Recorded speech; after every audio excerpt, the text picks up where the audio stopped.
videos. I, as a result, have the first 2 videos recommended to me by YouTube. When I just click on, as I've just done this afternoon, I click onto YouTube, the first 2 recommendations are Tommy Robinson videos. So the Tommy Robinson that was identified as part of the Finsbury Park online radicalisation process, that's what YouTube's recommended. I've not searched for it. YouTube has recommended that to me.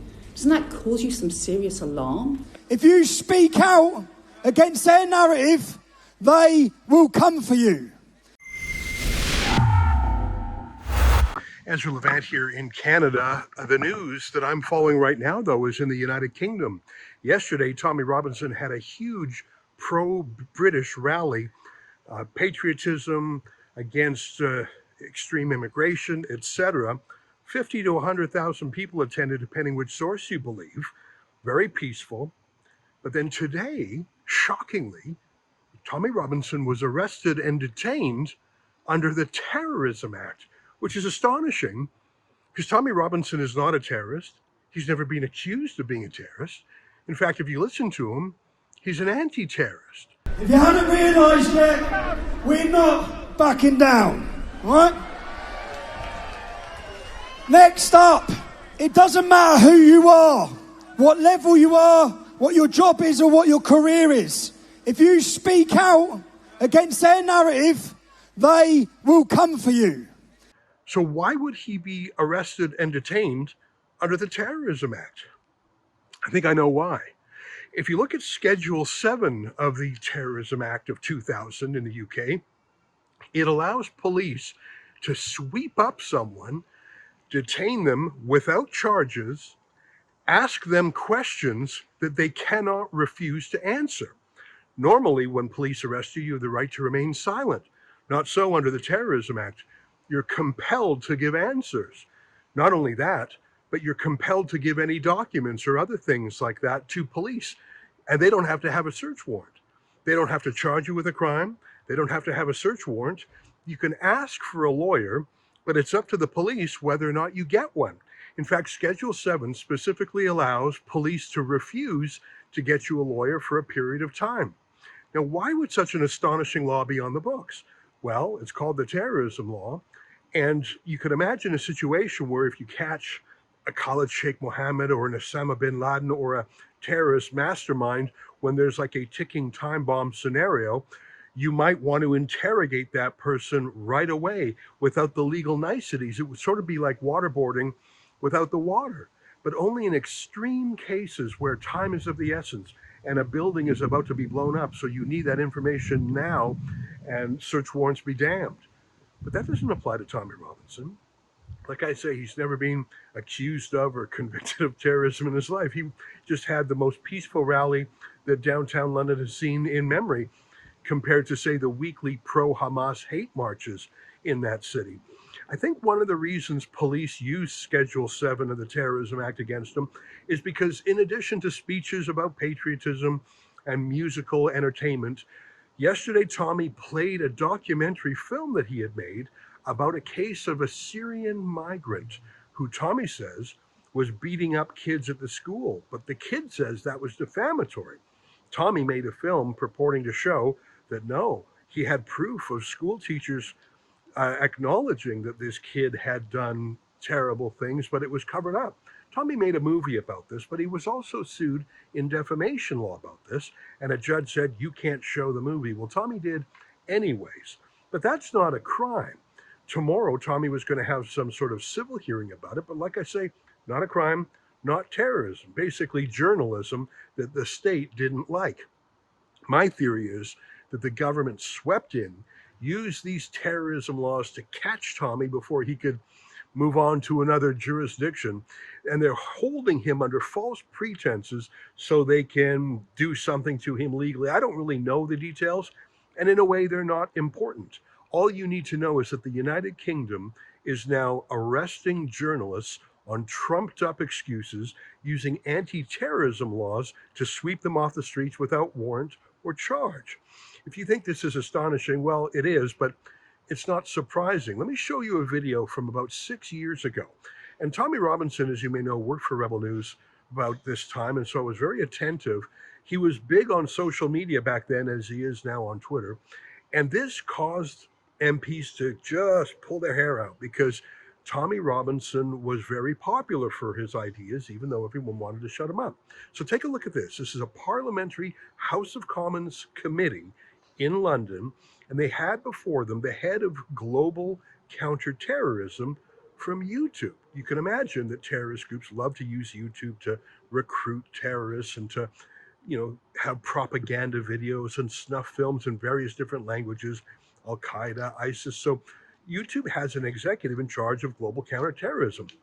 And he was there in London talking about counterterrorism. And all these Labour MPs wanted to talk about was not about terrorism, but how they could get him to shut up that Tommy Robinson, because whenever they would Google Tommy Robinson, he would keep showing up in their suggested videos. Take a look at this. Here's 4.5 minutes of British MPs demanding that YouTube censor Tommy Robinson.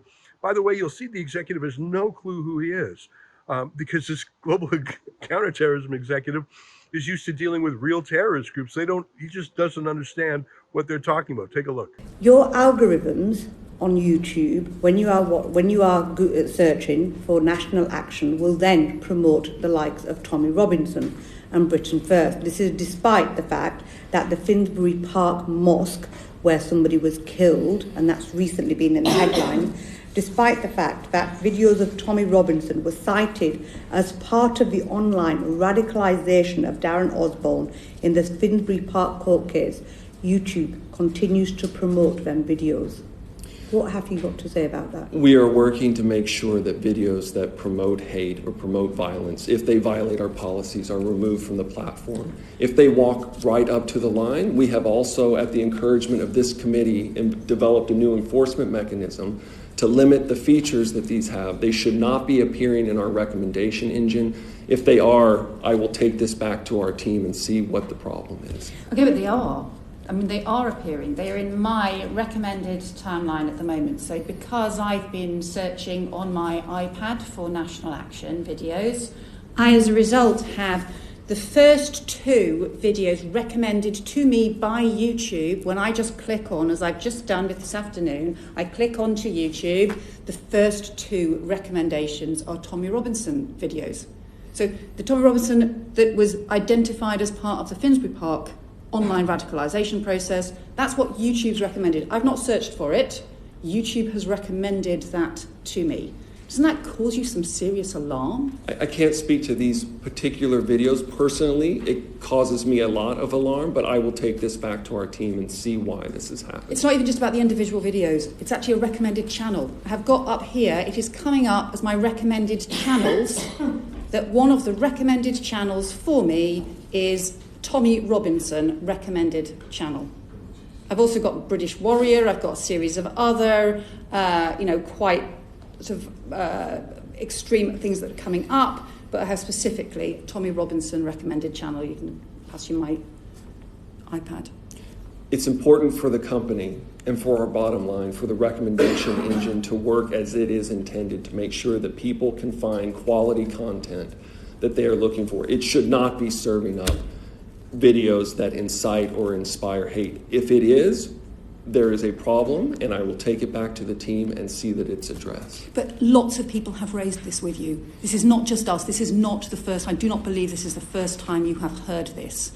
Allegations and concerns that your algorithms are promoting more and more extreme content at people. Whatever they search for, what they get back is a whole load more extreme recommendations coming through the algorithms. You are the king of the search engine, and yet your search engines are promoting things that further and further radicalise people. Whatever they search for, they get something more back.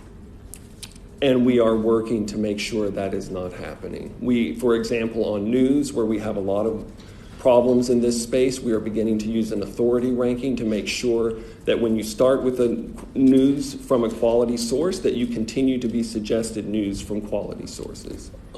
Raymond Chisty. Just a couple of points, if I may. With regards to the tragic and horrific incident at Finsbury Park Mosque, the vile act carried out by Darren Osborne, and the following judgment given by Mrs. Justice Chima-Gab to say the short time between seeing the material, being radicalised and carrying out a violent terrorist incident, that the individual was had in part been radicalised by seeing material by Tommy Robinson. Your experience, you've worked at the State Department advising on extremism. I've seen you've written a number of books. You've been at a number of think tanks. The material, the vile material put out by Tommy Robinson, just in the question earlier that you raised about your policy and your criteria, does his vile poison material online violate your policy criteria? I can say in general that hateful content can create an atmosphere that can lead people to radicalize. Whether his specific statements fall foul of our guidelines or not, I cannot tell you without looking at the specific content. Anyways, like I say, that YouTube counterterrorism boss has no clue what these people are talking about. He's used to fighting against actual terrorists, not just right-wingers that the Labour Party doesn't like. But by the way, he complied and took Tommy Robinson, suppressed the algorithm. They were trying to brand Tommy a terrorist 6 years ago, but guess what? Those same MPs who were grilling him from the Labour Party, they're now in power. Remember, the Brits had their election on July 4th and Labour swept in. And that blonde woman who was leading the charge against Tommy Robinson there, she's now actually the Home Secretary for the UK, which is a senior position in charge of policing and counterterrorism. In other words, that crazy lady who wanted YouTube to brand Tommy Robinson a terrorist and throttle him on YouTube, she's now running the joint. You could say, in a way, she's the number 2 politician in the entire UK. That's why the UK is not hesitating to use terrorism laws to sweep up inconvenient journalists. Everyone in the UK should be worried, and everyone outside the UK who loves that place and knows it's the home of freedom of speech should be desperately worried. For Rebel News, I'm Ezra Levant, and to follow all of our coverage of this, including our reporter Alexa Lavoie, who was on the scene at yesterday's rally, go to battleforlondon.com. Thanks.